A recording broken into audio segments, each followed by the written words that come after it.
Vous allez bien. Mettez-vous en ligne.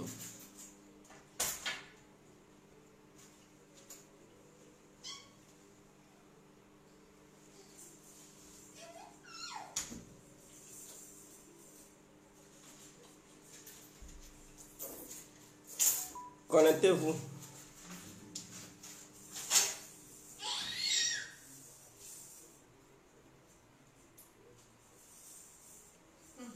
Partagez le direct. Connectez-vous, connectez-vous, connectez-vous. Et n'oubliez pas de partager le direct. Invitez vos amis, vos collègues. Quel que soit l'endroit où ils sont. C'est le moment. C'est le moment, c'est le moment, c'est le moment. On va casser la baraque. On va tout casser. C'est le moment. Connectez-vous, connectez-vous, connectez-vous. C'est très, très, très, très, très important. Mettez-vous en ligne.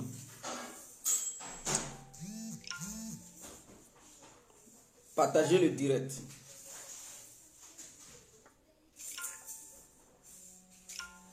Partagez le direct. Partagez le direct. On va quitter ici.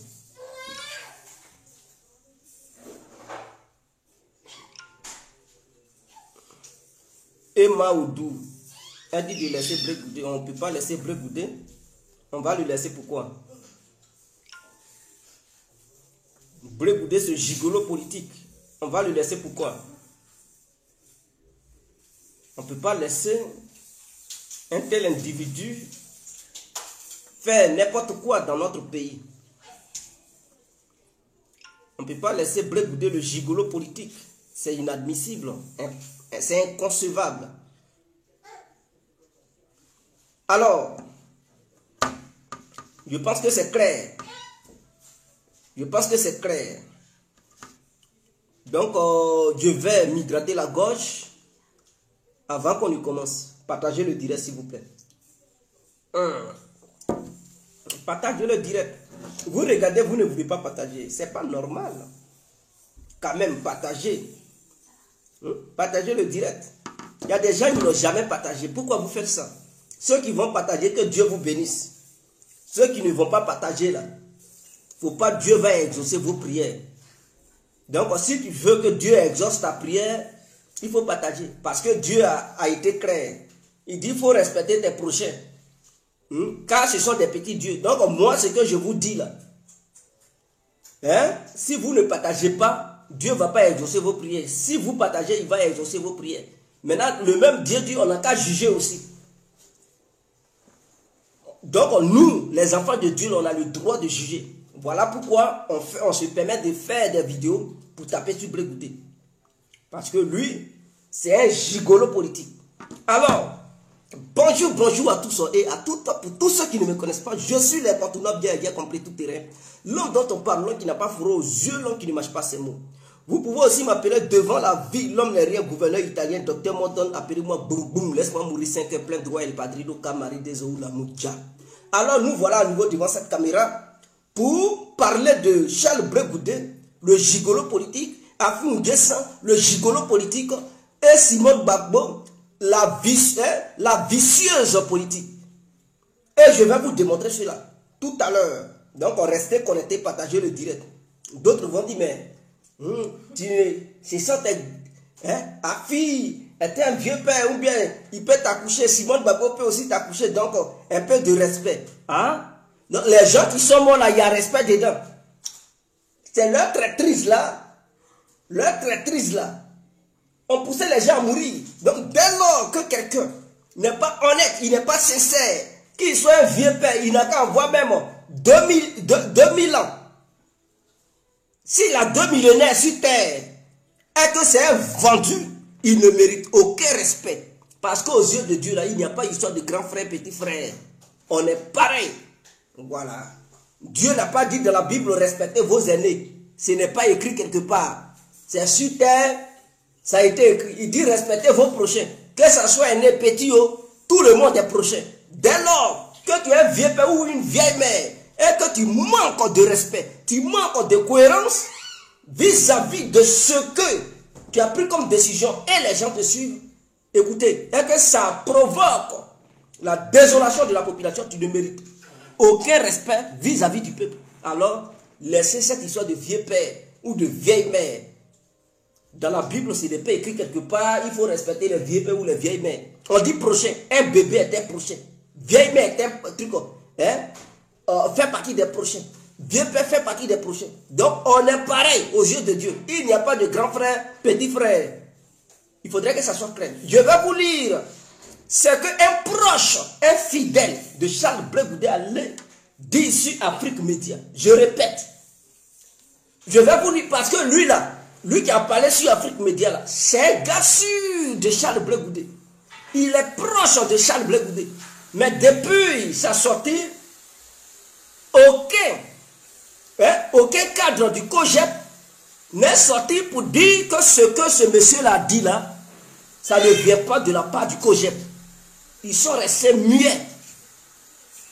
C'est comme si sur une chaîne, on voit Hubert Oulaye ou bien Damana Pikache ou quelqu'un qui fait des sorties hasardeuses. Et le porte-parole du du PPACI, il reste là, il ne parle pas. Ça veut dire que le parti cautionne. Donc, si un proche de Blé Goudé a tenu ce genre de propos, sans qu'il y ait un démenti venant de la part du COJEP, c'est que le COJEP cautionne les propos de ce dernier. Alors, écoutez, on va faire la lecture un peu.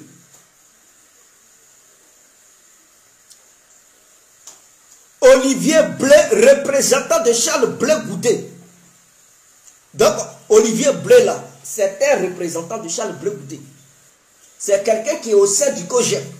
C'est quelqu'un qui a eu une influence au sein du COJEP. Il ne peut pas tenir des propos dilatoires, des propos qui nuisent l'image de son excellence, monsieur le président Laurent Gbagbo, sans que le COJEP ne vienne démentir ce qu'il a dit. Si le COJEP reste muet, c'est que le COJEP cautionne les propos de ce dernier. Parce que ce n'est pas n'importe qui au sein du COJEP. Il faudrait que ça soit clair. Donc, c'est une source officielle. Si ça vient de ce dernier, c'est une source officielle. Alors, donc Olivier Blé, représentant de Charles Blé Goudé, le problème n'est pas le gouvernement ivoirien sur Afrique Média. Donc, il va sur Afrique Média, il dit le problème des Ivoiriens et le problème de Charles Blé Goudé, ce n'est pas le gouvernement ivoirien. Le gouvernement ivoirien qui est dirigé par son excellence, M. Alassane Ouattara. Donc, ce représentant de Charles Blé Goudé là, il dit le problème de tous les Ivoiriens et le problème du passeport de Charles Blé Goudé, ce n'est pas le gouvernement, ce n'est pas Alassane Ouattara, mais c'est qui? Écoutez-le. Écoutez très bien ce qu'il va dire. Il dit le problème n'est pas le gouvernement ivoirien. Le vrai problème, c'est Laurent Gbagbo. Est-ce que vous écoutez très bien? Donc, il dit le problème du peuple ivoirien et le problème du passeport de Charles Blé Goudé, c'est Laurent Gbagbo, ce n'est pas le gouvernement ivoirien, ce n'est pas Alassane Ouattara. On poursuit. Blé Goudé est actuellement victime de Laurent Gbagbo et de sa Nati Baba. Est-ce que vous écoutez très bien? Donc, le fait que Blé Goudé n'ait pas son passeport dans ses mains, alors le représentant de Charles Blé Goudé dit ce n'est pas le problème du gouvernement ivoirien, ce n'est pas le problème d'Alassane Ouattara, ce n'est pas le problème de l'ambassadeur de Côte d'Ivoire qui représente Alassane Ouattara hors du territoire ivoirien, mais le problème là c'est Laurent Gbagbo et Nati Baba qui ne veulent pas donner le passeport de Charles Blé Goudé. Est-ce que vous comprenez? On poursuit. Je lis terre à terre pour que les gens puissent comprendre. Des gens qui sont là, qui s'exhibent, qui font n'importe quoi, qui sont là à accuser Laurent Gbagbo. Voici les propos que votre Blé Goudé tient. Mais quelqu'un qui est intellectuel, même il faut détester Laurent Gbagbo. Même si tu n'aimes pas Laurent Gbagbo, quand même ton cerveau n'est pas congelé. Ton cerveau là n'a pas été constipé. Au moins, tu as un petit cerveau qui se trouve dans ta boîte crânienne qui te permet de réfléchir en tant qu'un humain et non en tant qu'un crapaud. Est-ce que vous comprenez? Même les pro-Alassane Ouattara, s'ils voient ça, ceux-mêmes qui sont pro-RADP, s'ils voient ça, quand même, ils vont rigoler. Ils vont dire, mais Blé Goudé, sa bande, ils n'ont rien dans leur tête. Donc, on poursuit. c'est Gbagbo qui en veut à Blé Goudé.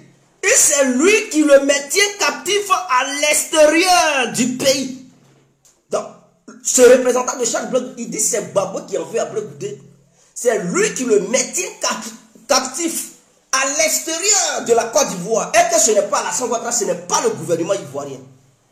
Donc, de vous à moi, lorsque tu prends position, tu défends un régime et tu accuses celui que tu te dis qu'il est ton mentor politique. Tes proches, tes représentants, ils accusent celui que toi tu te dis qu'il est ta lumière politique. Il est ton mentor politique.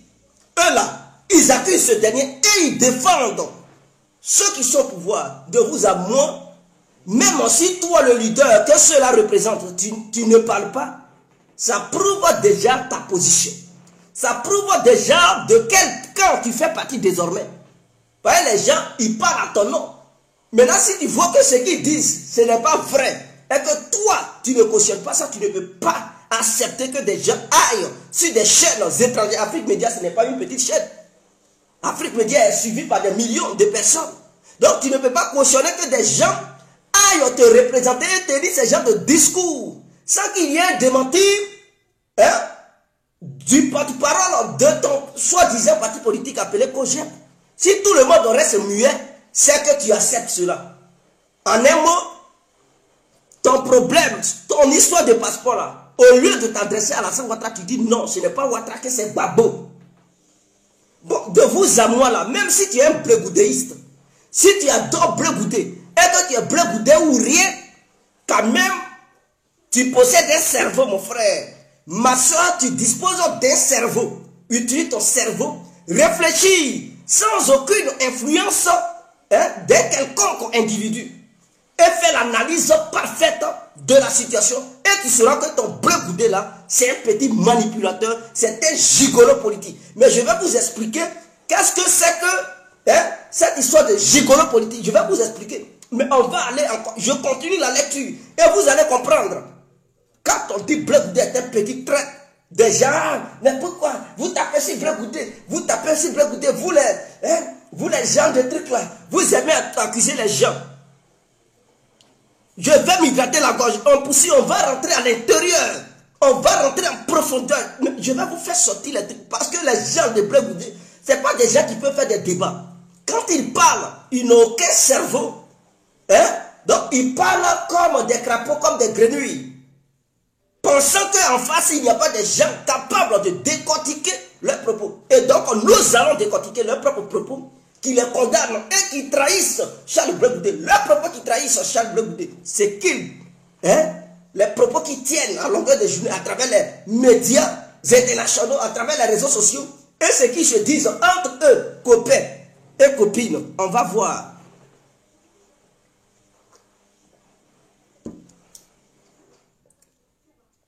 J'invite aujourd'hui la population de Guibéroua. Est-ce que vous comprenez? Ce dernier-là, il lance maintenant un appel aux habitants de Guibéroua, aux BT de Guibéroua. Il a dit quoi? Il dit, j'invite aujourd'hui la population de Guibéroua et les populations en Côte d'Ivoire à aller devant la résidence de Laurent Gbagbo et réclamer le passeport de Charles Blé Goudé. C'est le représentant de Charles Blé Goudé qui tient ce genre de propos.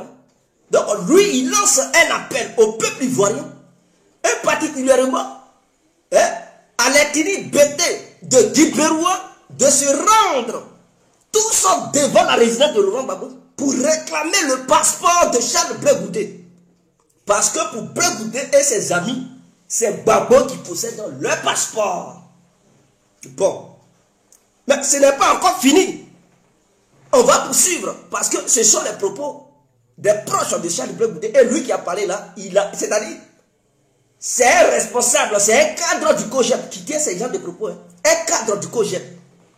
De vous à moi, même si vous détestez Gbagbo, même si vous n'aimez pas Gbagbo, même si Gbagbo est devenu votre ennemi numéro 1, quand vous écoutez les propos de votre nouveau leader Charles Blé Goudé et sa bande, est-ce que ça tient? Ce n'est pas Ouattara qui est le problème, c'est Laurent Gbagbo qui est le problème. C'est Laurent Gbagbo, d'après eux, qui maintient Charles Blé Goudé captif à l'extérieur de la Côte d'Ivoire. Et par la suite, ils appellent la population ivoirienne à aller devant la résidence de Laurent Gbagbo pour manifester en réclamant le passeport de Charles Blé Goudé à Laurent Gbagbo. Car pour eux là, c'est Gbagbo qui refuse de donner le passeport à Charles Blé Goudé. Bon, ma question est que Laurent Gbagbo, actuellement dans sa position actuelle, il est qui ou il est quoi pour les Charles Blé Goudé? Est-ce Laurent Gbagbo, l'actuel président de la République de Côte d'Ivoire, ou est-ce Alassane Ouattara qui est l'actuel président de la République de Côte d'Ivoire? Est-ce Laurent Gbagbo qui a nommé l'ambassadeur ou les ambassadeurs de Côte d'Ivoire dans les différents pays du monde entier, ou est-ce Alassane Ouattara qui a nommé les ambassadeurs de différents pays, qui a nommé les ambassadeurs de Côte d'Ivoire dans les différents pays du monde entier? Voici les questions que je vous pose. Répondez. En dehors de ça, est-ce Laurent Gbagbo qui a nommé le ministre des Affaires intérieures de la Côte d'Ivoire, ou est-ce Alassane Ouattara qui a nommé le ministre des Affaires intérieures de la Côte d'Ivoire?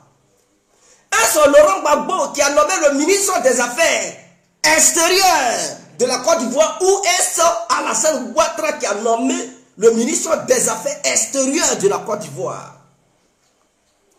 Si les problèmes ils réussissent à répondre à ces différentes questions,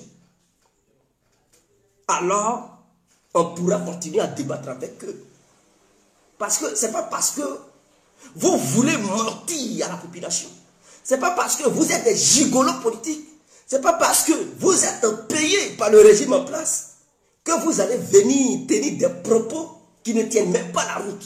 Même un enfant qui est dans le dos de sa mère peut décortiquer vos propos et dire que vous êtes des imposteurs, des menteurs. On ne peut pas mentir grossièrement comme ça. Maintenant, des gens qui sont intelligents, intellectuels, ils devaient comprendre automatiquement que ces gens de manipulation discréditaient Blé Goudé et sa bande. Et que Blé Goudé, il est dans une posture de manipulateur. Et donc, le vrai boulanger dans cette affaire, c'est Blé Goudé qui est le boulanger. Et qui veut rouler dans la farine le peuple ivoirien, qui veut rouler dans la farine le peuple africain, pour retourner le peuple contre Laurent Gbagbo et se faire passer pour la victime. En réalité, c'est Laurent Gbagbo qui est la victime et Blé Goudé le bourreau. Voici des gens qui sont des gigolos politiques. Mais je vais boire un verre. On va rentrer en propos. Je n'ai pas encore fini. On va décortiquer les propos des représentants de Charles Blé Goudé, ce qu'ils déclarent à travers les réseaux sociaux, à travers les médias internationaux. Et ils sont là, tout patouiller le nom de Laurent Gbagbo. Ils sont là à dénigrer Laurent Gbagbo parce que tout simplement, ils ont un objectif à atteindre. Parce que tout simplement, ils sont financés par Dramane Ouattara. Donc pour eux là, c'est Dramane qui est devenu le bon dans cette affaire. Et Blé Goudé, Gbagbo est devenu le bourreau. Je vais boire un verre. Si c'est Gbagbo qui avait le pouvoir en place, si c'est Gbagbo qui ordonnait au ministère, aux ministres et aux ambassadeurs de donner tel document à telle personne, mais Laurent Gbagbo allait prendre des décisions pour libérer les Dogo Blé. Gbagbo encore là, il est en guerre contre les Dogo Blé, les ABI, les CKCK. C'est Gbagbo qui détient leur liberté en main. C'est Gbagbo qui ne veut pas aussi les libérer. Donc les Dogo Blé là, ils vont voir Gbagbo, ils vont dire, ah Gbagbo, tu es venu là, tu ne veux pas nous libérer, tu es mauvais. À sauter, ils vont demander à leurs parents ou au peuple ivoirien d'aller manifester devant la résidence de Gbagbo pour que leur liberté soit propre. Mais comment des gens peuvent réfléchir comme ça? Ou bien les militants ou les cadres du COJEP là, ils n'ont pas vu Laurent Gbagbo quand il a déclaré devant la presse internationale, je pense que c'était France 24, où il a dit, lui, c'est-à-dire son accusation, soit disant qu'il a braqué la BCEAO, il recuse cette accusation. Et qu'il n'a jamais braqué la BCEAO. Et que ceux qui ont braqué là, les gens les connaissent en Côte d'Ivoire. Donc c'est anormal de le voir, lui, libre, et les militaires restaient toujours en prison. Mais le gouvernement de Côte d'Ivoire dit quoi? Le gouvernement de Côte d'Ivoire, c'est-à-dire le porte-parole du gouvernement ivoirien, a fait une sortie en disant que Laurent Gbagbo a un problème lui-même. Il a un problème avec sa propre personne, mais aussi il a un problème avec l'État ivoirien. Et que la condamnation des militaires, les faits qu'il reproche aux militaires sont différents par rapport aux faits qu'ils ont reprochés à Laurent Gbagbo. Donc les militaires ont été condamnés, ce n'est pas parce qu'ils ont braqué la BCAO, mais parce qu'ils ont commis des crimes contre l'humanité. Donc ils ne peuvent pas être libérés parce qu'ils sont poursuivis par rapport à les crimes qu'ils ont commis. Donc quand un gouvernement tient ce genre de discours, ça veut dire que c'est Gbagbo encore qui a nommé le porte-parole du gouvernement ivoirien de Dramane pour dire qu'il n'a qu'à venir tenir ce genre de propos. Mais si le porte-parole du gouvernement de Dramane Ouattara vient tenir ce genre de propos, mais celui-là, il parle au nom du président de la République et ses différents ministres. Ce qui veut dire que la libération des ministres, des prisonniers politiques, ce n'est pas Gbagbo qui détient ça. Et que c'est le gouvernement qui détient ça. C'est le gouvernement qui n'a pas encore permis à ce que les prisonniers soient libres. Alors, mais vous ne pouvez pas faire deux poids, deux mesures. Si le passeport de Blé Goudé n'a pas été donné, mais comment les passeports se font? La société qui fait les passeports en Côte d'Ivoire, c'est une société qui est au maître d'Adama Bitogo. Adama Bitogo, là, il est de quelle voie politique? Mais j'ai l'impression que vous ne réfléchissez pas. Cette société, on appelle Snedai. C'est une société de Bitogo. Bitogo est un homme fort du RADP. Et c'est sa société qui fait tous les passeports du peuple ivoirien. Donc si les gens de Blé Goudé lui-même, il ne sait pas parce que peut-être la prison l'a traumatisé, il a perdu la tête. Je lui rappelle que la société qui fait les passeports en Côte d'Ivoire, cette société appartient à Adama Bitogo. Et Adama Bitogo est un représentant pur et un dinosaure du RADP. Et donc, celui-là, il est proche de Dramane Ouattara. Je rappelle encore aux militants et aux cadres du COJER, y compris Charles Blé Goudé, que les différents ambassadeurs qui représentent la Côte d'Ivoire à travers le monde ont été nommés par le président ivoirien. C'est-à-dire, c'est Alassane Ouattara qui les nomme.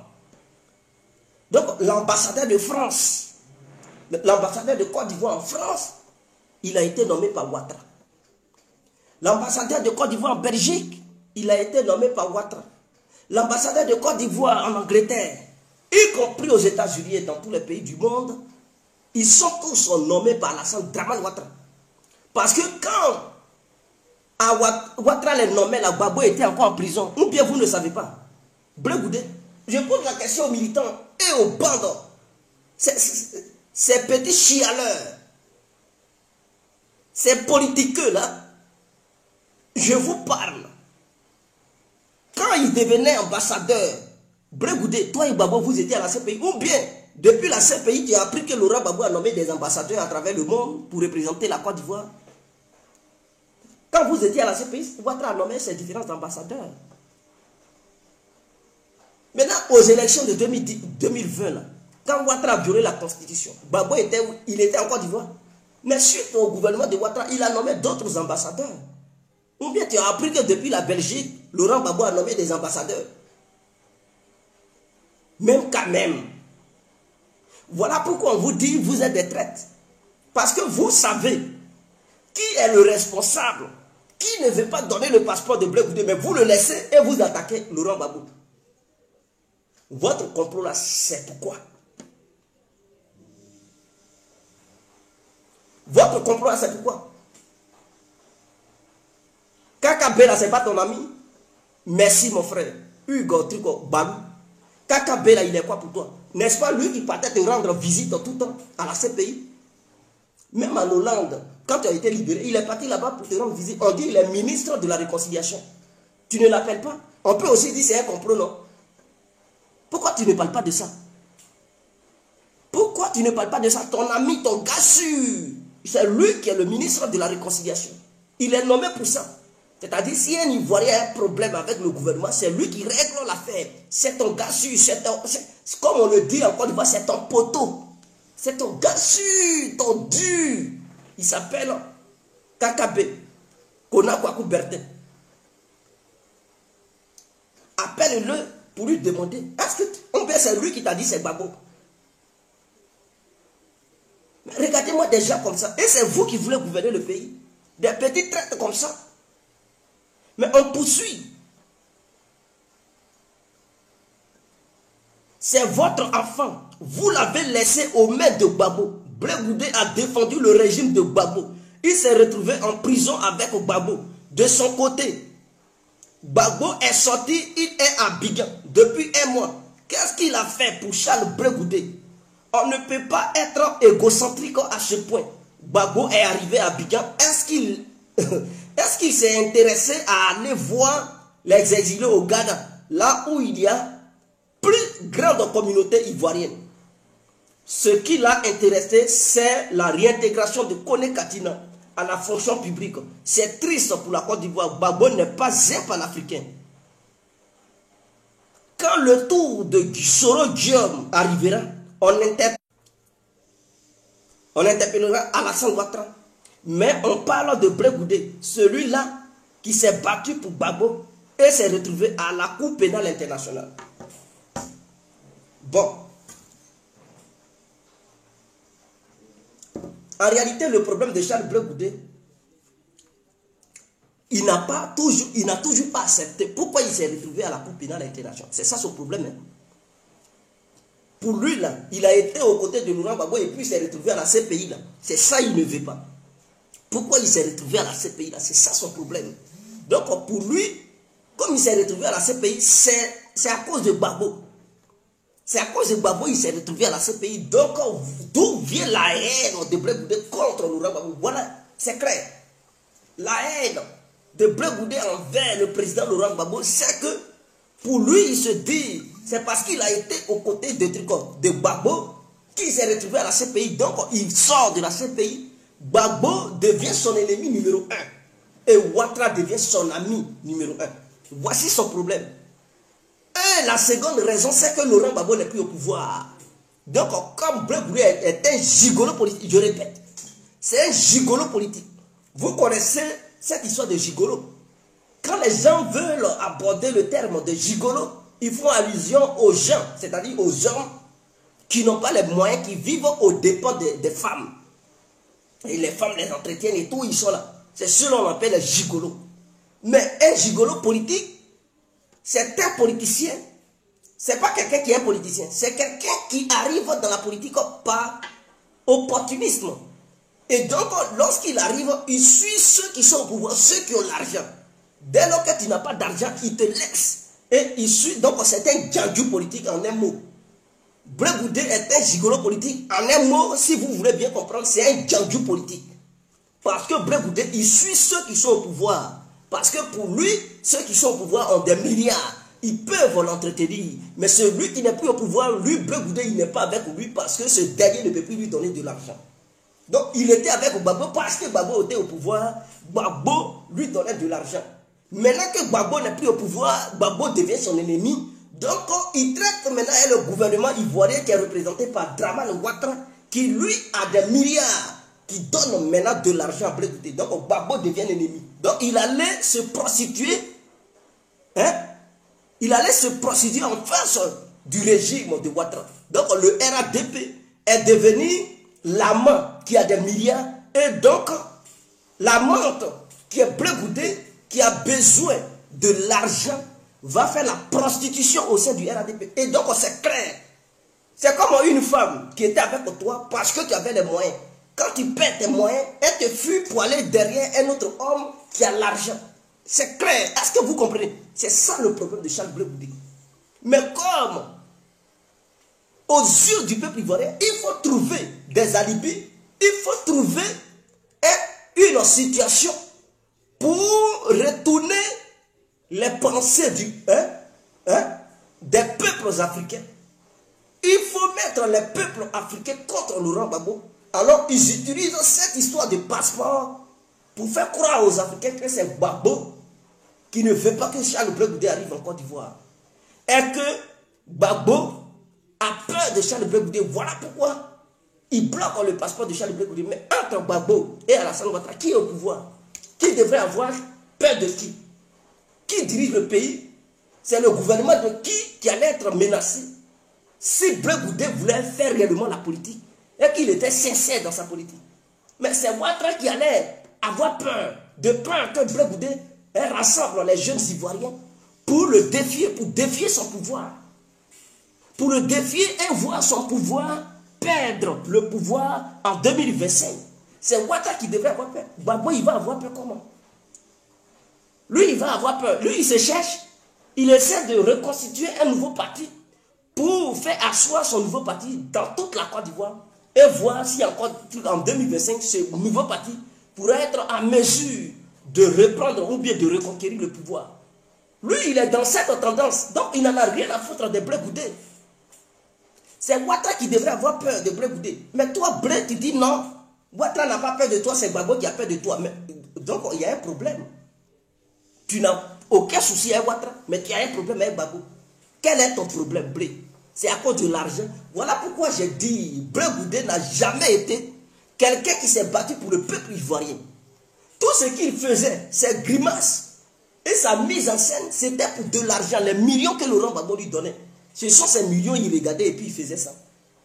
Cette gesticulation qu'il a fait pendant des années, c'est parce qu'on lui donnait l'argent. Si on ne lui donnait pas l'argent, il y a longtemps, Blé Goudé aurait déjà viré dans la rébellion. Il allait virer dans la rébellion si la rébellion lui donnait plus que Laurent Gbagbo. Mais il savait que Gbagbo était au pouvoir. Donc tout ce qu'il voulait, Gbagbo lui donnait. Donc à un moment donné, il s'est dit, bon, je ne peux pas m'allier aux rebelles. Puisque ce que je gagne déjà à travers mes petits mouvements, je gagne plus que les rebelles. Donc je ne peux pas faire ce que les rebelles sont en train de faire. Aujourd'hui, comme Gbagbo n'est plus au pouvoir, il n'a plus les milliards à sa disposition. Il ne peut plus mettre des gardes de corps derrière Charles Blé Goudé. Parce que c'est quelqu'un, il adore le luxe. Il veut, lorsqu'il passe, il faudrait que des cortèges soient à sa disposition. Il faudrait que des militaires soient à sa disposition. Il faudrait que les gens l'accompagnent partout où il va. Il veut toujours montrer cette image comme quoi il est le général, c'est lui qui est le leader des jeunes Ivoiriens. Donc il veut montrer cette image. Sachant bel et bien que Laurent Gbagbo ne peut plus lui donner cette capacité. Parce que Laurent Gbagbo n'est plus au pouvoir. Il ne peut plus mettre des militaires à sa disposition ou des gendarmes à sa disposition. Il ne peut pas acheter des véhicules pour mettre ça à la disposition de Charles Blé Goudé pour qu'il puisse penser qu'il est au-dessus des jeunes Ivoiriens. Laurent Gbagbo ne va plus lui donner les millions de francs CFA qu'il lui donnait ou les milliards qu'il lui donnait pour aller, aller monter à la population dans les Sorbonnes. Alors, Blé Goudé, il trouve normal que c'est Alassane Ouattara qui est le mieux placé. Au moins, s'il fait le jeu de Ouattara, le jour où il sera en Côte d'Ivoire, Ouattara va mettre à sa disposition des gardes de corps. Ouattara va mettre à sa disposition des véhicules pour l'accompagner partout. Ouattara va lui donner l'argent. Donc, entre Ouattara et Gbagbo, il choisit. Il dit c'est Ouattara, lui, il veut. Donc, Gbagbo, il faut trouver un prétexte pour faire passer Laurent Gbagbo pour le mauvais. Et lui, Blé Goudé, comme la victime. En réalité, c'est Blé Goudé qui est le bourreau et Laurent Gbagbo est la victime. Voici ce qui est clair. Maintenant, il y a des gens qui disent, dans une famille, si tu en parles avec tout le monde, sait que c'est toi qui es mauvais. Ah bon?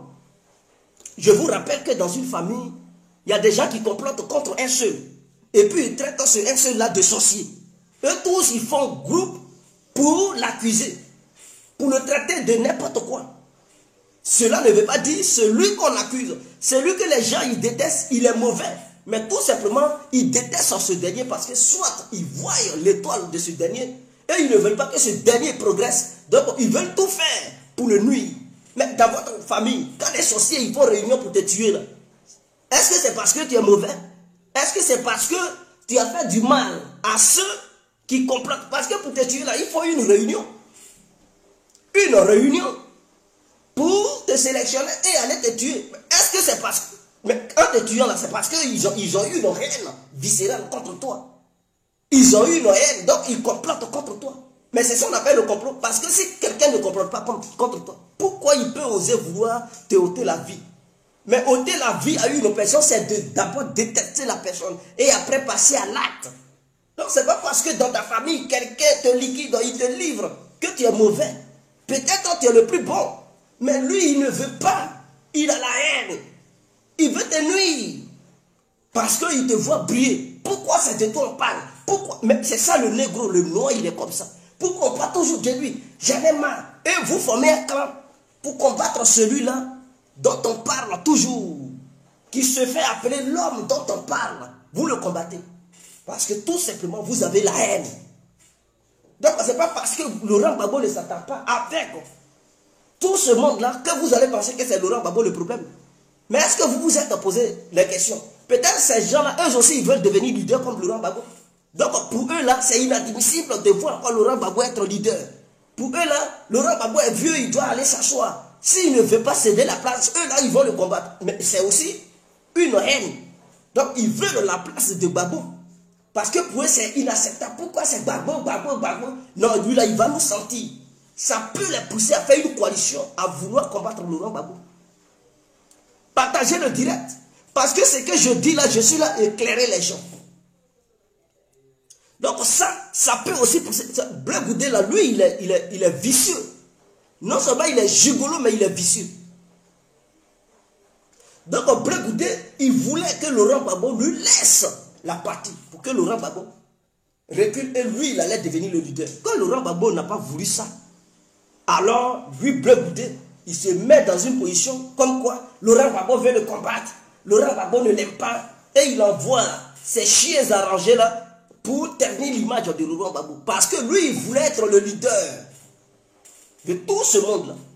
Et comme Laurent Gbagbo a dit non, je ne suis pas encore mon petit. Je suis toujours, je demeure le leader. Là, il ne cautionne pas ça. Donc, qu'est-ce qu'il faut faire? Il faut diviser les militants, les gens qui suivent Laurent Gbagbo et faire passer Laurent Gbagbo pour le mauvais. Mais comme Gbagbo, il ne parle pas, beaucoup se font avoir. Beaucoup pensent que Laurent Gbagbo, oui, il est celui qui est le mal dans cette histoire. Mais le jour où ils vont comprendre, c'est déjà trop tard. C'est ça le problème. Laurent Gbagbo, c'est cette lutte qu'il a menée. Il avait mené. Lorsque les rebelles faisaient la guerre, il y a beaucoup d'Ivoiriens qui n'avaient pas compris. Ils ont combattu Laurent Gbagbo. Et ils pensaient que Laurent Gbagbo était le mal.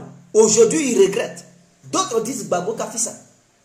Ils regrettent parce qu'ils avaient soutenu Ouattara qui les avait manipulés. Qui avait poussé ceux-là en disant que c'est Gbagbo qui est le problème de la Côte d'Ivoire. Et que si Gbagbo tombait, s'il aidait Ouattara, ou bien le RADP a fait tomber Gbagbo, les Ivoiriens allaient bien vivre. Il n'allait plus avoir de pauvreté. Chacun allait avoir un toit. Des gens allaient avoir un salaire pas possible. Ils ont cru. Ils les ont manipulés et ils ont fait tomber Gbagbo. Mais ce qu'on voit, ils sont pires que ce que Laurent Gbagbo faisait. Voilà, ils sont là cassés. Maison des gens. Ils ne donnent même pas de l'emploi. L'éducation meurt à petit feu. Chaque année, ça dégringole. Les Ivoiriens meurent sur la mer. Aujourd'hui, beaucoup prennent conscience et disent ah, Gbagbo qui a fait ça. C'est ce même scénario qui revient encore. Parce que le noir, il ne prend pas conscience. Et ce même scénario qui revient encore, ils sont encore là complotés. C'est-à-dire, cette fois-ci, ce sont les amis même, les bons petits de Gbagbo là, qui complotent maintenant contre lui pour dire il est mauvais. Ne le soutenez pas, soutenez-nous. C'est lui le mauvais. Et d'autres tombent encore dans ce même piège. Demain, quand ils vont prendre conscience que, donc ils avaient été déjà manipulés, Laurent Gbagbo ne pourra plus rien faire. En ce temps, il est déjà vieux. Il va tendre vers sa mort. Et les gens vont regretter pour dire, on avait Gbagbo, on a joué avec lui, les gens nous ont manipulés et on l'a combattu. Mais en réalité, c'était lui le meilleur, on devrait le suivre. Si on le suivait, peut-être ça allait donner une autre victoire à Laurent Gbagbo pour pouvoir remporter quelque chose et donner ça aux Ivoiriens. Aujourd'hui, vous tombez encore dans le même piège. Le noir ne peut jamais changer. Le noir, il a des carences intellectuelles. Même ceux qui ont des diplômes, ils se laissent manipuler. Ceux qui se disent, ils sont les plus diplômés du continent. C'est des gens à qui n'importe qui peut manipuler. Parce qu'ils n'ont pas, c'est-à-dire, ils n'ont pas l'éveil de la conscience. Et ils se laissent manipuler à tout va. Et ce petit Blé Goudé là, il est dans ce jeu-là. Blé Goudé, c'est un manipulateur. Blé Goudé, quand il disait qu'il a dormi dans la chambre de Ouattara, vous pensez que quoi? Qui pouvait aller dormir là-bas? Les rebelles qui cherchaient Blé Goudé et Toche. Mais s'il s'est permis d'aller dormir dans la chambre de Ouattara, à Bouaké et tout ça, et puis il n'a rien eu, il a envoyé Ouattara à gagner ce truc, il n'y a rien eu, c'est que c'est pas. C'est parce qu'il s'attendait. Avant d'aller voir les Ouattara, c'est qu'il s'est entretenu un Soro qui a dit bon, tu peux aller. mon ami, parce qu'ils sont des amis. N'oubliez pas que Soro et Blé Goudé, ils sont des amis. Les prétentions que Soro a eues envers Ouattara, ce sont ces mêmes prétentions que Blé Goudé a envers Laurent Gbagbo. De la manière Soro avait voulu remplacer Ouattara, c'est la même chose. Blé Goudé aussi, ce sont la génération F6. Ce sont des prétentieux, ces petits bellas politiques, ces petits gigolos, ces petits gandus politiques qui veulent remplacer leur vieux père. Les vieux pères sont encore en vie, vous voulez prendre leur héritage. Ah! Blé Goudé, il est bête. Je vais lui donner des conseils ce matin. S'il était intelligent, il allait bénéficier de la politique de Laurent Gbagbo. C'est-à-dire, même s'il détestait Laurent Gbagbo, il allait quand même faire semblant d'être avec Laurent Gbagbo. Il allait dissoudre le COJEP et dire, comme Laurent Gbagbo a créé un nouveau parti politique, je suis avec Laurent Gbagbo. Mais tu allais avoir une place dedans, Laurent Gbagbo n'allait pas te laisser. Désormais, en tant que représentant de la galaxie patriotique ou bien les jeunes patriotes, tu n'as pas vu Stéphane Kipré? Il a dissous son UNG, là, il est rentré, on lui a donné son poste. Donc, si toi, tu avais dissous ton COJEP, tu rentrais dedans, tu allais avoir un poste. Ce qui faisait de toi un responsable politique dorénavant. Et tu allais apprendre auprès des vieux pères. Donc, tu laissais 2025 passer. D'ici, ils vont dire 2030, les Assouadou, les Gbagbo, tous ceux-là, ils allaient être affaiblis. Ils n'allaient plus pouvoir faire politique. Ils n'allaient plus pouvoir faire de la politique. Et aux yeux de la jeunesse ivoirienne, tu allais avoir une crédibilité pas possible. Ils vont dire, ils ont fait la prison ensemble, ils sont sortis. Il a été avec Gbagbo, ils ont travaillé ensemble. Donc en 2030, pendant que c'était en cours, tu allais convaincre Gbagbo parce qu'il allait te faire confiance. Tu allais tout faire pour le convaincre, pour dire, Laurent Gbagbo, je suis ton meilleur élève. J'ai été avec toi, on a souffert ensemble. Je te demande de me confier le parti. Je vais mener ton combat, je ne te trahirai jamais. Tu réussis à convaincre Gbagbo. Les Assouadou ne vont plus faire la politique. En 2030, ils seront très affaiblis. Laurent Gbagbo lui-même, il ne peut plus. Peut-être qu'il va être dans le fauteuil roulant, il ne peut plus même bien s'exprimer. Et toi, Blé Goudé, tu allais prendre le contrôle de la nouvelle machine que Laurent Gbagbo a mis sur pied. Le PPACI, tu allais devenir le futur leader. Et ça allait faire de toi le candidat du PPACI. Tu allais arriver là où tu vises, c'est-à-dire la magistrature suprême. Mais tu t'es trop précipité.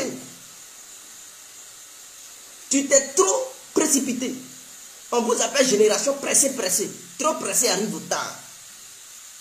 Donc tu as vu que tu t'es précipité, Laurent Gbagbo a vu dans ton jeu. Alors il a décidé de travailler avec ceux qui lui font confiance. Ne sois pas étonné des années 2030, voir les Damana Picasso être candidats pour le PPACI. Ça va te surprendre, mais c'est ce qui va arriver. Peut-être en 2025, ils vont nommer les Kone Katina ou les Awa Domelo pour être candidats. Et comme on veut la nouvelle génération, en 2030, ça peut être le tour de Damana Picasso. Mais Damana Picasso, il est de même génération que toi. Et ils vont faire de lui le candidat du PPACI en 2030. Mais en 2025, là, ça peut être Kone Katina, ça peut être Awa Domelo, ça peut être même Maître Abiba Touré, elle a aussi sa chance. Hein. Ah, les années à venir, elle est encore très jeune. Elle peut être aussi candidate de ce parti. Et toi qui avais commencé là, tu perds tout. Mais ton petit jeu dans lequel tu es, tu risques de perdre tes militants parce que l'Ivoirien n'est pas garanti. Hein. Ils te soutiennent, ouais. Après, quand ils vont voir qu'ils vont te fuir, et tu vas rester seul. L'Ivoirien n'est pas garanti. Ta manipulation passe pour le moment. Mais à un moment donné, ce même peuple ivoirien va avoir les yeux ouverts et il va te fuir pour se rallier à Laurent Gbagbo. Ils vont dire, Blé Goudé nous avait menti. Ah, il faut savoir, hein, on peut jouer un jeu jusqu'à mai, on dit la vérité finit toujours par sortir. Afi a joué jusqu'à mai, vers la fin, les gens ont découvert son vrai visage. Fais attention, parce que tu risques de mourir politiquement. C'est-à-dire, ce qu'on casse, les papas qu'on casse là, les gens ils ne nous croient pas. Mais quand ça va venir, hein, parmi les hommes politiques chevronnés, ça va ouvrir les yeux du peuple ivoirien. Et ce peuple va te fuir. Fais attention. C'est le même peuple ivoirien là. C'est le même peuple ivoirien. Je reviens sur le cas de Simone Gbagbo. Simone Gbagbo est une vicieuse politique. Voici une dame qui sort de la prison, qui dit dorénavant elle est chrétienne. Elle a été libérée de toute condamnation, s'il vous plaît. Il faudrait que ça soit clair. C'est-à-dire, elle était condamnée au même titre que son époux Laurent Gbagbo, son ex-époux Laurent Gbagbo. 20 ans de prison et une amende. On ne sait pas qu'est-ce qui s'est passé. Mais Ouattara l'a libérée. Et il a levé toute poursuite judiciaire contre elle. Est-ce que vous comprenez? Et même il a défendu aux yeux de la communauté internationale que Simone Gbagbo ne peut aller à la CPI. On ne sait pas qu'est-ce qu'ils ont signé. Mais c'est la première fois que Ouattara il prend la défense des politiciens ou une politicienne opposant à son régime, que ce dernier-là ne peut pas aller à la CPI. C'est la première fois que Ouattara prend une décision pour lever toute poursuite judiciaire contre une opposante politique qui est très influente. Et c'est la première fois qu'une opposante politique demande au peuple ivoirien de prier pour Alassane Ouattara, pour qu'il puisse avoir la longue vie, pour qu'il puisse bien travailler. Car Alassane Ouattara est un fils de Dieu, qu'elle a fait une vision, elle a eu une vision où Dieu lui a dit Ouattara est son fils, et que tout le monde n'a qu'à aimer Ouattara. C'est la première fois. Hein? Est-ce que vous comprenez même? C'est la première fois. Vous qui êtes là, les simonistes, là, vous qui suivez Simone Gbagbo, vous qui pensez qu'elle est dans le bon combat. C'est la première fois. Donc, je rentre dans les détails pour ouvrir les cerveaux des gens.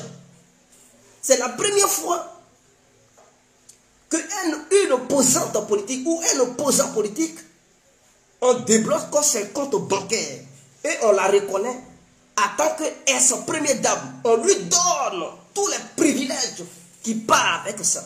Donc son compte a été dégelé et elle reçoit son salaire mensuel en tant que première dame. Et tout cet argent qu'on ne lui avait pas donné, durant tout ce temps où elle était en prison, Ouattara a pris tout cet argent pour donner ça à Simone Gbagbo. Est-ce que vous comprenez? Donc, je vous détaille les faits pour que vous puissiez comprendre et avoir l'esprit clair. Je vais m'hydrater la gorge, mais on va rentrer en... Moi, après, on va faire la politique. On n'est pas dans les émotions. Parlons terre à terre. On va décortiquer les trucs et on va voir qui de Gbagbo et qui de Simone Gbagbo est traître.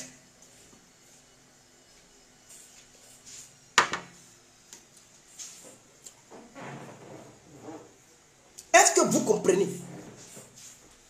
Mais en dehors de ça, Simone Gbagbo, elle ne parle pas. C'est-à-dire, elle ne va pas chez Ouattara pour négocier la libération des militaires, des prisonniers politiques. Elle parle seulement sur ses dents.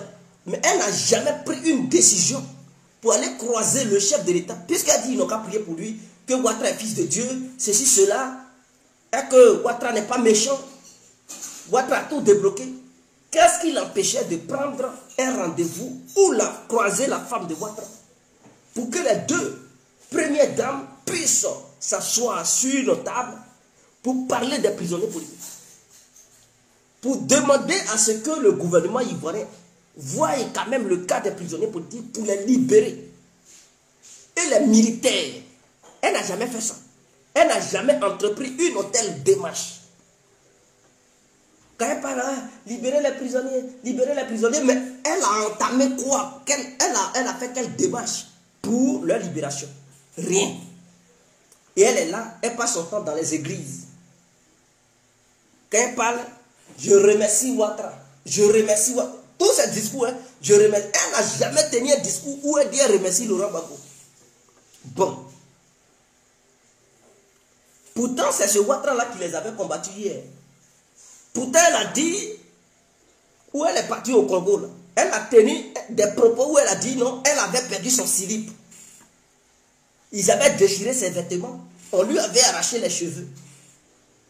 Mais lorsqu'elle perdait le slip, là, est-ce que c'était les hommes de Gbagbo qui lui faisaient perdre son slip? Est-ce que c'était les hommes de Laurent Gbagbo qui lui enlevaient le soutien? Est-ce que c'était les hommes de Laurent Gbagbo qui la violentaient? Non, elle est consciente. Son époux, Laurent Gbagbo, son ex-époux, Laurent Gbagbo, et elle-même, plus le fils de Laurent Gbagbo, ont été arrêtés ensemble, maltraités ensemble et conduits à l'hôtel du Golfe ensemble. Donc elle ne pouvait pas dire que c'est Laurent Gbagbo qui était caché derrière ce complot, parce qu'ils aiment bel et bien dire ça. Ils aiment bel et bien dire ceci. À sa sortie, elle a tous les privilèges. Elle n'est pas gênée par une juridiction ivoirienne. Hein. Elle peut être candidate en 2025. Mais sachez bel et bien que Gbagbo, là, le gouvernement ne veut pas lever la condamnation de 20 ans sur sa vie. Donc pour le gouvernement, là, Gbagbo est toujours condamné. Le gouvernement fait comprendre aux Ivoiriens que Gbagbo est poursuivi pour la casse de la BCEAO. Est-ce que vous comprenez même? Le gouvernement n'a pas encore donné l'argent de Laurent Gbagbo en tant qu'ancien président de la République de Côte d'Ivoire. Donc, il ne bénéficie pas de ça. Ça rentre viagère. Il n'a rien du tout. Mais Simone Gbagbo bénéficie de ça. Ok. Des gens disent que Laurent Gbagbo a manqué de respect à Simone Gbagbo. Waouh. C'est quel discours Laurent Gbagbo a tenu? Ce qui vous pousse à dire qu'il a manqué de respect à Simone Gbagbo. Avez-vous vu Laurent Gbagbo tenir des discours en dénigrant Simone Gbagbo? Les gens ils disent non, le geste à l'aéroport, le geste, c'est vous qui savez, vous êtes devenus des interprètes de gestes. C'est vous qui savez ce qu'un tel geste veut dire. Ah! Ils sont maintenant devenus des spécialistes d'interprétation de gestes en Côte d'Ivoire. Chacun se lève, il dit ce qui lui passe par la tête. Elle a été humiliée, elle a été. Pourtant, Simone Gbagbo, elle a quitté l'aéroport, elle allait péter des bouteilles de champagne pour boire, faire la fête. Elle n'a jamais dit là-bas que non, Laurent Gbagbo l'avait humilié à l'aéroport. Ce n'est pas à vous de venir interpréter les gestes de Gbagbo. Maintenant, votre problème là, c'est Nati Baba. Pourquoi Laurent Gbagbo a choisi Nati Baba? Pourquoi? Donc, quand vous soutenez, je vous pose la question, Blé Goudé que vous soutenez là, Blé Goudé que vous soutenez là, est-ce qu'il est avec sa première femme? Je vous pose des questions. Il s'est séparé de sa première petite amie, non? Il est avec une autre. Pourquoi vous ne dénoncez pas ça?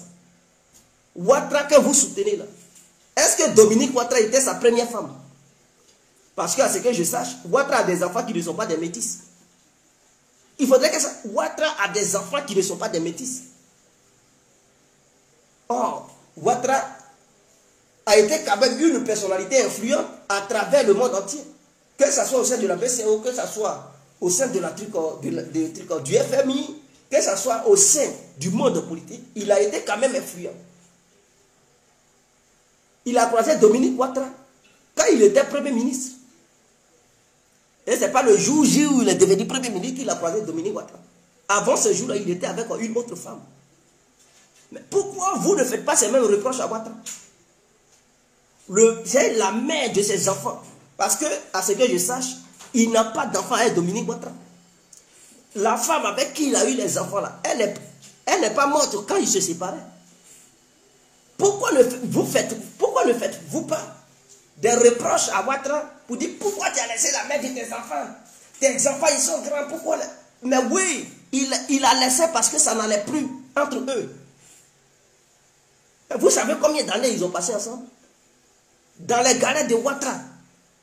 Depuis le Burkina jusqu'aux États-Unis, où il partait à l'école, il a été tassimé aux États-Unis. Cette femme était avec lui. Ils ont eu des enfants. Mais pour finir, ils se sont laissés. À un moment donné, quand ça ne va pas, il faut laisser. Même le vieux père Oufoué Boigny, c'est vous qui savez, le vieux père, le père de la nation là. Le père de la nation là. La femme que vous connaissez, la femme d'Oufoué, elle n'a pas été la première femme d'Oufoué. Oufoué a eu plusieurs femmes. Il a laissé beaucoup de femmes. Il a eu d'autres femmes avec qui il a fait des enfants. Et il les a laissées. Pourquoi ne vous critiquez pas cela? Mais avant que Oufoué ne vienne au pouvoir, il était avec d'autres femmes, non? Il était avec une femme, celle qui l'a aidé à lutter jusqu'à ce que Houphouët prenne le pouvoir en 60. En 1960, quand il devenait le premier président de la République de Côte d'Ivoire. Est-ce que vous comprenez? Houphouët était avec une femme. Et cette femme l'avait mené, l'avait accompagné dans toutes les batailles d'Houphouët. Mais pour finir, est-ce qu'il n'a pas quitté cette femme? Mais quand ça ne va pas, il se laisse. Ah! Mais je prends le cas de votre même Simone Gbagbo là. Est-ce que Gbagbo est son premier truc à mari? Votre Simone Gbagbo là, demandez-la pourquoi elle avait laissé le père de sa première fille qui est aux États-Unis. Pourquoi vous ne demandez pas à Simone Gbagbo? Parce qu'elle est spécialiste des divorces. Elle était mariée. C'est elle-même qui a quitté son homme. Pourquoi? Parce qu'à un moment donné, elle voyait que l'homme avec qui elle était, ce dernier n'avait plus les mêmes visions qu'elle. Elle trouvait que Laurent Gbagbo avait la même vision politique. Et elle aussi, elle voulait faire la politique. Donc elle a décidé de se séparer du père de son fils.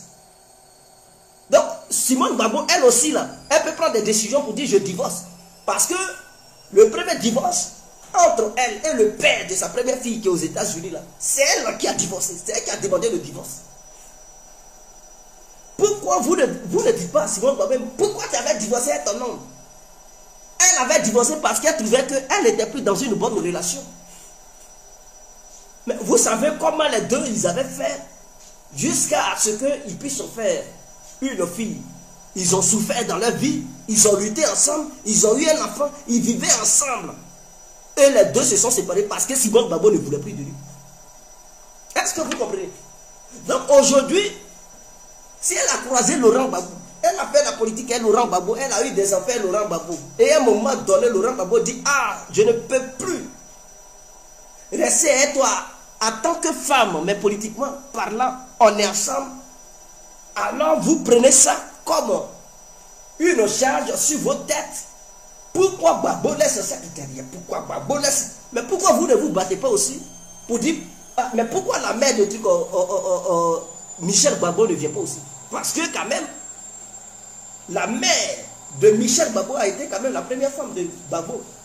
Donc si chaque femme veut se prononcer sur le cas de Gbagbo, Atia, on ne va pas quitter ici. Et je vous rappelle que Laurent Gbagbo a eu une fille qui est à Nantes. Elle a eu une fille avec une femme bêtée de Guibérois. Et cette fille-là, elle est plus âgée que les filles de Simone Gbagbo là. Est-ce que vous comprenez? Donc avant que Laurent Gbagbo ne puisse faire des enfants à Simone Gbagbo, il a eu une fille avec une femme de Guibérois qui est morte maintenant. Mais la mère de cette fille, elle est là. Et cette fille, en réalité, elle se trouve à Nantes. Mais si chaque femme voulait se manifester pour dire Gbagbo est mon homme, Alassane est mon homme, Houphouët était mon homme, on ne peut pas quitter ici. Mais qu'est-ce qui vous prend? Qu'est-ce qui vous passe par la tête?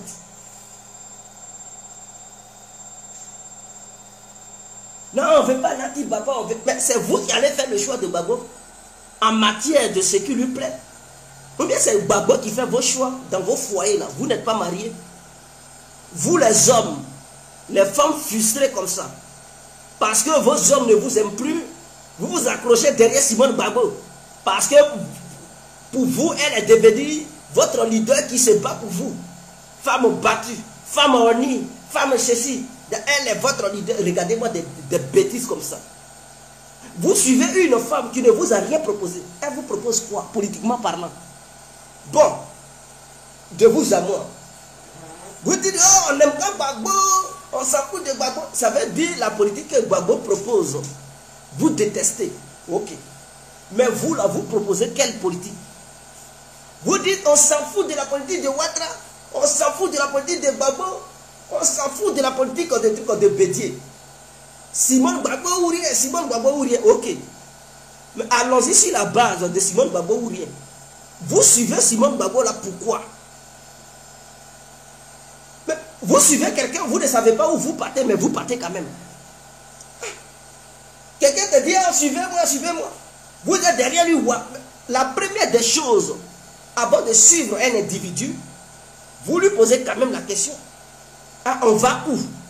La première question. Où est-ce qu'on va? La personne vous dit là où vous partez. Si tu es pour, tu suis la personne. Si tu ne veux pas aller dans cet endroit-là, tu dis non, je ne vais pas. Mais elle ne vous a pas encore situé là où vous allez partir et vous êtes derrière elle. Tout simplement parce que vous détestez le truc. Vous êtes contre le fait que Laurent Gbagbo a choisi Nati Baba et vous êtes orgueilleux ou orgueilleuse. Nous on va supporter Gbagbo. Il va faire de ces trucs. Nati Baba, prenez dame. Non. Mais si vous êtes dans une telle posture, c'est Ouattara qui va toujours gouverner. C'est-à-dire, votre ennemi numéro 1 là, Nati Baba, elle vous a déjà tué. Nati Baba a déjà assassiné vos parents. Je vous pose des questions quand même, c'est normal, répondez. Nati Baba a déjà tué vos parents. Elle a fui, tout comme tout le monde. Quand sa chauffeur, elle aussi, elle a fui. Elle n'était pas en Côte d'Ivoire en train de s'amourager à Ouattara. Elle aussi, elle a fui, elle est partie en exil, comme tout le monde. Est-ce que vous a déjà tué? Si oui, amenez des preuves qui attestent bel et bien que Nati Baba a participé à assassiner vos parents. Si vous n'avez pas de preuves, pourquoi vous laïssez jusqu'à ce point? Non, Soro Diom était le copain de Nati Ahmed Bakayoko. Oui, c'est du... Est-ce que quand Soro Diom était le copain de Nati Baba, est-ce qu'il était dans une rébellion? Est-ce qu'il avait les armes? Vous-même là, vous-même qui combattez Nati Baba ou bien Gbagbo, vous n'avez jamais eu de copain qui est devenu rebelle? Parmi vous, si on veut bien fouiller les filles qui s'agitent là, si on veut bien fouiller leurs anciens copains là, il y a beaucoup qui ont pris les armes pour combattre Gbagbo, il y a beaucoup qui ont pris les armes pour tuer les gens. Est-ce qu'on vous reproche ça parce que dans votre passé, vous aviez eu un copain ou bien des maris pendant la rébellion qui ont pris des armes, qui ont tué des gens, donc vous aussi vous êtes des rebelles? Est-ce qu'on peut vous reprocher? Mais non! Mais pourquoi vous êtes dans des délits comme ça? Et les hommes aussi, je sais que beaucoup parmi eux là, c'est frustré là. Dans leur passé, ils ont eu des filles du là. Et beaucoup, quand il y a eu la rébellion, elles ont préparé pour les rebelles, elles ont reçu les rebelles, elles ont même montré chez des gens pour que les rebelles puissent bien tuer les gens. Est-ce que ça fait de vous des rebelles? Mais quittez dans vos nuages quand même. Quittez les nuages et redescendez. Vraiment, je n'arrive pas à comprendre quoi. Est-ce que le fait de voir Houphouët-Boigny nommé dans le passé Alassane Ouattara, Premier ministre, et que Houphouët était encore vivant, Alassane Ouattara il fait sa rébellion, ça faisait d'Houphouët-Boigny un rebelle? Mais comment vous réfléchissez? Est-ce qu'ils allaient dire que Houphouët a fait rébellion, Houphouët était rebelle? Non, il a nommé quelqu'un qui n'était pas encore rebelle, il a nommé quelqu'un qui n'avait pas pris les armes. Il a nommé quelqu'un qui n'avait pas acheté des armes pour donner ça aux gens. Donc ce quelqu'un-là, il était comme tout le monde. Mais c'est à un moment donné, il a pris les armes. Est-ce que quand tu vas vers quelqu'un, un homme ou une femme, tu sais qui la personne est? Vous pouvez avoir des relations. Et plus tard, ça peut ne pas marcher. La personne peut prendre, même vos propres enfants, là, souvent vous ne parvenez pas à les maîtriser. Tu fais ton propre enfant et il devient voleur. Est-ce que c'est toi qui l'as envoyé de devenir voleur? Quand on t'appelle, bon, on dit à ton enfant a volé. Mais ça te fait mal. Mais est-ce que c'est parce que ton enfant a volé que toi aussi tu es voleur? Vous faites des filles qui deviennent des prostituées. Quand tu vois ta fille dans la rue ou bien quelqu'un dit à ta fille elle se vend, ça te fait mal. Mais est-ce que ça fait de toi, la mère, une prostituée? Non. Donc arrêtez de mélanger les choses. Parce que Nati Baba avait connu Ahmed Bakayoko et Soro Diom, alors ça fait d'elle une rebelle. Vous êtes dans quel monde?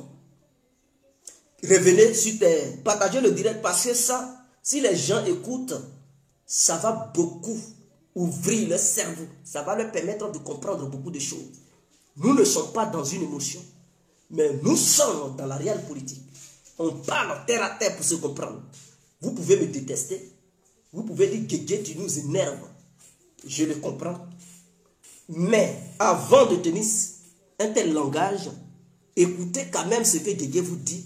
Analysez ce que Guégué vous dit par votre propre conscience et prise de conscience. Ensuite, vous allez juger mes propos. Voici Afi.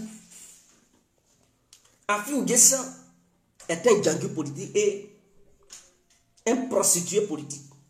Il est de même catégorie que Charles Blé Goudé. Je le dis pourquoi? Je le dis, Afi, il se comporte comme ça parce que Laurent Gbagbo n'est plus au pouvoir. Et c'est quelqu'un, sa politique là, ce n'est pas une politique qui est mise sur pied pour aider le peuple. C'est une politique qui est mise sur pied pour lui s'aider lui-même, avoir de l'argent lui-même. Est-ce que vous comprenez? Quelqu'un qui n'est pas encore venu au pouvoir et sa femme détourne déjà des milliards de francs CFA pour appauvrir le peuple ivoirien. Sa femme, Angélique Kili, elle a détourné des milliards de francs CFA. Donc imaginons maintenant une femme que vous allez mettre au pouvoir, qui va avoir le plein pouvoir. Ben, combien de milliards qu'elle va détourner? Non seulement elle a détourné les milliards, mais Afi la soutient dans cette bêtise-là. Au lieu de la gronder pour dire je ne suis pas d'accord avec toi, non, il a soutenu sa femme. Dans cette histoire de détournement de fonds publics. Est-ce que vous comprenez? Afi l'a soutenu dans ça. Elle n'est pas encore truc première dame. Hein. Mais imaginons si vous faites d'elle première dame. Elle va faire quoi? Elle va dilapider l'argent. Les deux vont voler. Le problème d'Afi, c'est que Laurent Gbagbo n'est plus au pouvoir pour lui donner les millions et les milliards qu'il demandait à Laurent Gbagbo chaque fin du mois. Le salaire qu'il recevait en tant que président du FPI, il n'a plus ce même salaire sous le régime de Ouattara. Et puisque Gbagbo est tombé, Afi, il prend conscience et il se dit, Gbagbo ne peut plus me donner cet argent. Pourquoi encore faire allégeance à Gbagbo? Pourquoi suivre Gbagbo? Pendant ce temps, Ouattara est là. Je peux lui faire les yeux doux et il peut me donner ce que Laurent Gbagbo me donnait. Donc, mieux vaut faire ce que Ouattara me demande que d'obéir encore à Laurent Gbagbo. Est-ce que vous comprenez? Donc, si Afi, il croit que Laurent Gbagbo était mauvais, Laurent Gbagbo était ceci, Laurent Gbagbo était cela, pourquoi toutes ces années, il travaillait à Laurent Gbagbo et il ne parlait pas? Parce que quand tu es un exemple à suivre, quand tu es digne et que tu as ta fierté, quand tu vois des choses qui ne vont pas, mais tu démissionnes. Tu prends position, tu dis non, non, non, je ne peux pas. Mais lui, il dit Laurent Gbagbo est mauvais, c'est un assassin, ceci, cela. Mais il était avec lui depuis 2000, avant même 2000. Ils ont été ensemble jusqu'à ce que 2011 arrive, ils arrêtent Gbagbo. Et il n'a pas dénoncé ça. Il n'a pas dénoncé ça, pourquoi? Parce qu'il gagnait l'argent derrière Gbagbo. Il gagnait de l'argent derrière Gbagbo. Maintenant qu'il voit que Laurent Gbagbo n'est plus au pouvoir, et que Laurent Gbagbo ne peut plus lui donner l'argent qu'il lui donnait, alors c'est là maintenant il fait sortir ce qu'il pensait réellement de Gbagbo. Parce qu'il se dit de toutes les façons, c'est pas toi qui me donnes maintenant l'argent, c'est Ouattara qui me donne. C'est lui qui me finance. Donc je suis libre maintenant de te dire mes vérités. Je vais te dire ce que je pensais depuis fort longtemps. Je pensais cela, mais je ne pouvais pas te dire parce que tu me donnais l'argent. Maintenant que tu ne me donnes plus l'argent là, moi, Afi, je me permets de te dire que tu es un assassin, tu es un vaurien, tu es un extrémiste, tu n'es pas un panafricain. Voilà un tel individu. Donc lui, Afi là, il ne fait pas la politique pour le bien-être du peuple ivoirien. Il fait la politique pour son propre ventre. Donc, je les appelle les ventrilogistes. Ce sont des politiciens ventrilogistes qui sont là pour faire la politique pour leur ventre et non pour le peuple ivoirien. Et ces genres de personnes-là, il y a encore des Ivoiriens qui les suivent. Mais prenez conscience. Ne suivez pas ces genres de personnes. Ne suivez pas ces gens de personnes. Et ils ont fait bloc, et tous, pour combattre Gbagbo. Ils ont tous fait bloc pour combattre Gbagbo. Parce que Blé Goudé avec Afi. Quand Blé Goudé était à la CPI, c'est la femme d'Afi qui nourrissait ses enfants. Hein? Est-ce que vous comprenez? C'est la femme d'Afi qui nourrissait ses enfants. On ne peut pas dire la famille de Gbagbo a délaissé les enfants de Blé Goudé, puisque la famille de Gbagbo n'était pas en Côte d'Ivoire. Les enfants de Gbagbo, ils étaient au Ghana. Oui, elles étaient au Ghana. Ces enfants. Est-ce que vous comprenez? Nati Baba n'était pas aussi là-bas. Simone Gbagbo était en prison là-bas. Gbagbo était en prison. Sa mère était au Ghana. Donc, qui restait à Laurent Gbagbo pour nourrir les enfants de Blé Goudé? Donc, on ne peut pas reprocher ça à Laurent Gbagbo. Donc, comme Blé Goudé se dit que la femme d'Afi a nourri ses enfants quand il n'était pas là, et qu'Afi lui avait donné de l'argent, alors Afi devient son nouveau mentor, et Laurent Gbagbo devient l'ennemi. Voici le vrai problème.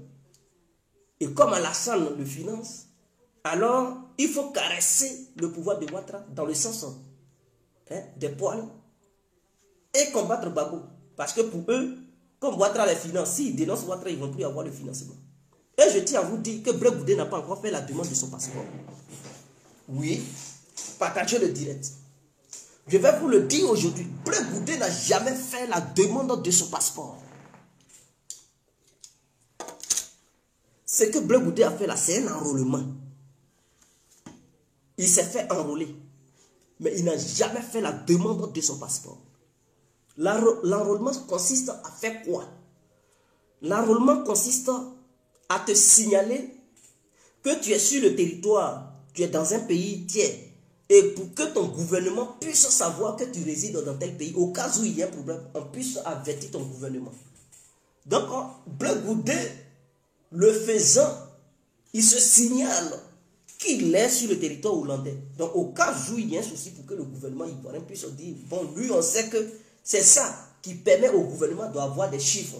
Combien d'Ivoiriens qui sont, par exemple, en France, en Belgique, en Hollande, au Maroc, en Tunisie. Et quand tu ne te fais pas enrôler, le gouvernement ignore ton existence sur un territoire quelconque en dehors de la Côte d'Ivoire. Est-ce que vous comprenez? C'est ce que Blé Goudé a fait. Les ambassadeurs, Blé Goudé a dit les ambassadeurs se sont déplacés pour aller en Hollande. Regardez bien ces postes, allez-y sur sa page, vous verrez. Mais ceux qui se sont déplacés, ce n'est pas l'ambassadeur. C'est le consulat, c'est le consul de Côte d'Ivoire en Hollande qui s'est déplacé pour aller chez lui. Est-ce que vous comprenez? Pour le faire enrôler. Mais Blé Goudé ne sait jamais parce qu'il n'y a pas d'ambassade de Côte d'Ivoire en Hollande, pour ceux qui ne savent pas. Il n'y a pas d'ambassade de Côte d'Ivoire en Hollande. Il y a l'ambassade de Côte d'Ivoire qui permet aux Ivoiriens qui sont en Hollande, à Luxembourg et en Belgique, se trouve en Belgique. Ça se trouve à Bruxelles. Donc, les Ivoiriens qui résident à Luxembourg, ceux qui résident en Hollande et ceux qui résident en Belgique, eux tous, ils vont à l'ambassade de Côte d'Ivoire en Belgique pour se faire enrôler. Mais par contre, il y a un consulat de Côte d'Ivoire en Hollande, il y en a aussi en Belgique, il y en a à Luxembourg. Est-ce que vous comprenez? Et donc, pour se faire enrôler, c'est à travers les consulats, tu peux te faire enrôler pour signifier ta présence dans le pays. C'est ce que Blé Goudé a fait en Hollande. Donc, tout ce qu'il fait, c'est tapage qu'il fait. Il n'a jamais demandé un passeport quelconque. Pourquoi Blé Goudé? Il dit, les gens n'ont qu'à venir manifester à Paris. Avez-vous déjà vu Blé Goudé venir à Paris pour faire demande de passeport dans l'ambassade de Côte d'Ivoire à Paris? Ceux qui ont les preuves, montrez-moi ça. Montrez-moi les preuves qui attestent bel et bien que Blé Goudé a fait sa demande de passeport au sein de l'ambassade de Côte d'Ivoire à Paris. Personne ne peut prouver cela. Je dis bien personne. Pourtant, concernant les passeports, la délivrance des différents passeports, faire un passeport en Belgique ici, c'est plus facile que faire un passeport à Paris. Lui-même, il est conscient. C'est-à-dire en Belgique, là, quand tu prends rendez-vous, ça ne dure pas. Il y a des gens même qui quittent en France pour aller en Belgique, pour venir en Belgique ici pour faire le passeport. Parce qu'en France, quand tu prends rendez-vous pour un passeport, tu peux attendre au moins 6 à 1 an pour que tu puisses aller à ton rendez-vous. En Belgique, quand tu prends rendez-vous, si ça a trop duré là, c'est 1 mois. Ton rendez-vous, ils ne vont pas te faire attendre pendant 5 mois pour prendre... Non. Il y a des gens qui quittent en France, il y a des gens qui quittent en Allemagne pour venir faire leur passeport en Belgique. Parce que là-bas, ça va très vite. Concernant en France, Blé Goudé, il est conscient. Il ne s'est jamais déplacé pour aller au sein de l'ambassade de Côte d'Ivoire en Belgique pour faire demande de passeport. Il ne s'est jamais déplacé pour aller au sein de l'ambassade de Côte d'Ivoire à Paris pour faire demande de passeport. Mais quel passeport il réclame? À quel jeu lui, Blé Goudé, il joue? Couper cette partie-là et balancer ça. Ça va cultiver les gens, ça va permettre aux gens de voir clair. Il est dans quoi? Lui, Blé Goudé. Il n'a jamais fait demande d'un passeport quelconque. C'est Laurent Gbagbo qui a fait demande de passeport. Il s'est déplacé avec ses avocats pour rentrer au sein de l'ambassade de Côte d'Ivoire en Belgique pour faire la demande de son passeport. C'est Gbagbo seul qui a fait ça. Blé Goudé, c'est qu'il a fait en Hollande là. Ça, il s'est fait enrôler, il s'est fait enregistrer dans la liste du gouvernement ivoirien que le consul de Côte d'Ivoire en Hollande possède pour marquer la présence de Blé Goudé en Hollande. Mais il n'a jamais fait la demande de passeport. Quel ambassadeur qui va quitter en Belgique pour prendre tous les appareils? Vous savez, les appareils qu'on prend pour mettre les empreintes là, on ne peut pas déplacer ça comme ça. Ce sont des appareils qui sont fixés. Donc, lui, à cause de lui, ils vont prendre les appareils, démonter ça, pour mettre ça dans un camion pour aller en Hollande. Lui, il est qui? S'ils n'ont pas fait ça pour Gbagbo, c'est pas pour Blé Goudé, ils vont faire ça. Ou bien quand vous passez dans les ambassades là, sur quoi vous mettez vos empreintes, vos doigts là, au nom du passeport là, vous mettez quoi? Mais ce sont des appareils qui sont fixés. On ne prend pas ça dans un sac, c'est pas un petit truc qu'on met dans un sac pour se balader avec. Qu'il vous montre la vidéo ou bien un truc où il est dans une ambassade en train de faire demande de passeport. Blé Goudé est un menteur. En réalité, il n'a jamais fait demande de passeport. Et vous pouvez comprendre, dans ses interviews précédentes ou ses déclarations, ses affirmations précédentes, Blé Goudé a été clair. Il dit, lui, il ne fait pas demande de passeport.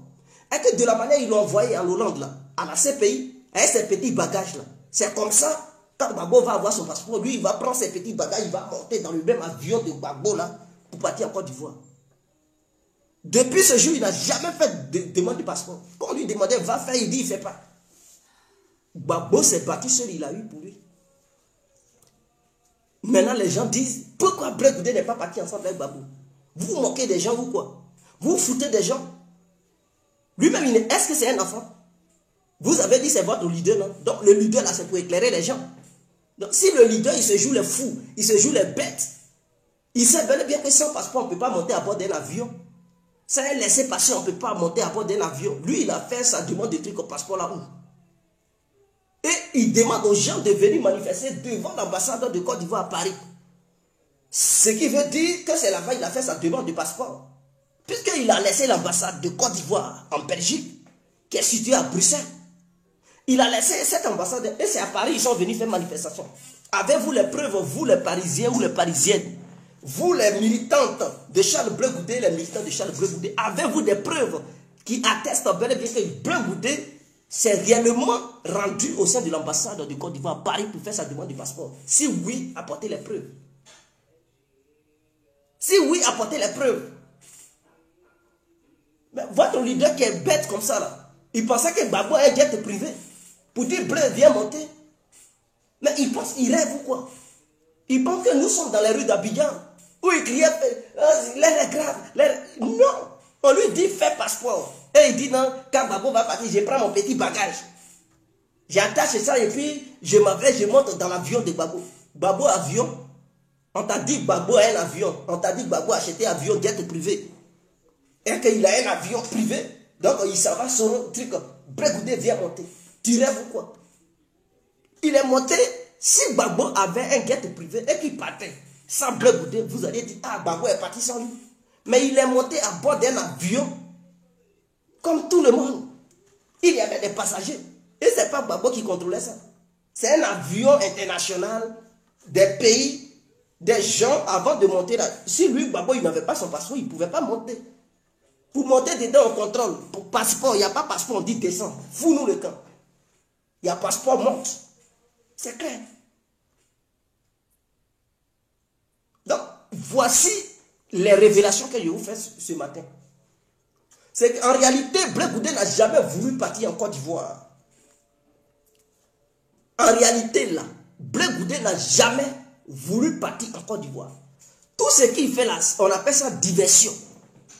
C'est pour vous mentir et vous manipuler. Il n'a jamais voulu partir en Côte d'Ivoire. Le deal entre lui et Alassane, Ouattara continue de le financer. En retour, là, il va faire ces conneries là. Il va faire diversion et faire croire aux Ivoiriens que c'est Gbagbo qui détient son passeport. En réalité, il n'a jamais fait de demande de passeport. Et il est là, il fout la merde et il accuse Gbagbo. Comme quoi c'est Gbagbo qui détient son passeport, Gbagbo ne veut pas lui donner son passeport. Il sait bel et bien que le passeport là, c'est pas Gbagbo qui livre ça, c'est pas lui qui délivre, c'est pas Gbagbo qui est au pouvoir. Mais ils sont là faire diversion. Ils font ça pourquoi? L'objectif c'est pour faire quoi? C'est pour semer la confusion entre les militants. Et ceux qui aiment Blé Goudé, ils vont prendre position contre Gbagbo. Et ils vont dire, bon, nous là, on ne vote pas Gbagbo parce que Gbagbo est mauvais, il combat Blé Goudé. Gbagbo n'est pas bien. Est-ce que vous comprenez? Comme ça, les élections futures là, Blé Goudé ne va pas donner mot d'ordre que les gens n'ont qu'à supporter Gbagbo. Il va rester muet et donc ces militants qui lui font confiance, ils vont dire non, Gbagbo a trop fait souffrir Blé Goudé. Donc nous là, on ne vote pas Gbagbo et puis ils vont s'abstenir. Ils vont rester là sans vote. Ce qui va faire le jeu de Ouattara. Ce qui va permettre à Ouattara de gagner l'argument dès le premier tour. Voici dans quoi il est. Au lieu de vous dire la vérité, il ment. Au lieu de vous dire la vérité, il ment. Demandez à Blé Goudé de montrer la copie. Le truc, quand tu fais demande de passeport, on te donne un récépissé. C'est un récépissé, non? Il n'a qu'à montrer ça aux Ivoiriens. Vous allez voir la date. Quand est-ce qu'il a effectué sa demande? Il ne pourra pas vous montrer parce qu'il n'a fait aucune demande. C'est un menteur. Demandez à Blé Goudé de vous montrer la photocopie de la demande qu'il a faite. Parce que quand tu fais la demande, on te donne une copie qui atteste bel et bien que tu as fait la demande. Le jour que tu t'en vas chercher ton passeport, tu montres ça. Et puis eux, ils fouillent dedans, ils te donnent ton passeport. Qui te montre ça? Il n'a jamais, en réalité, il n'a jamais fait demande de passeport. Et il est dans un jeu belliqueux. Il est dans un jeu de manipulation. Quittez dans ça, mes frères. Quittez dans ça, c'est pas bien. Il ne faut jamais couper la main qui te donne à manger. Il ne faut jamais couper la main qui t'a nourri jusqu'à ce que tu as grandi. Blé, tu n'étais pas ce que tu es aujourd'hui. Tu étais un simple élève. Gbagbo t'a pris, il t'a nourri, il t'a fait grandir, il t'a mis au-dessus des jeunes Ivoiriens. Il a permis à ce que tu aies un nom international. Aujourd'hui, c'est à Gbagbo que tu fais ça. Tu fais qualifier les Afriques. C'est à Gbagbo que tu fais ça. Tu es mauvais, Blé. Tu es mauvais, tu n'es pas reconnaissant. Tu es mauvais et tu n'es pas reconnaissant.